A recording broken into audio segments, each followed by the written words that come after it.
وسهلا بيكم، كل سنه وانتم طيبين بمناسبه عيد الام.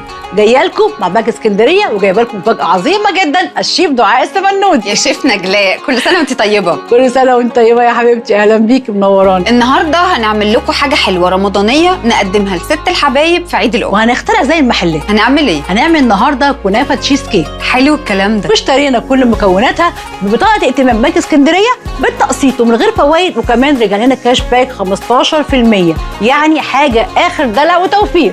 يلا بينا. اول حاجه هنجيب الكنافه ونقطعها ببوله ونحط عليها السكر البودره ونفركها كويس جدا. وانا كمان جبت مكونات التشيز كيك. هنضرب الجبنه مع السكر والجيلاتين والفانيليا، وواحده واحده هتنزلي بكريمه الخفق لحد ما كل المكونات تتجانس مع بعضها. بعد كده هنجيب السمنه السايحه ونقلبها معاها ونفردها بصينيه ونضغطها كويس جدا، وبعدين ندخلها الفرن لغايه ما تحمر. نطلعها بعد كده ونديها العسل التقيل، وبعدين نسيبها لما تبرد.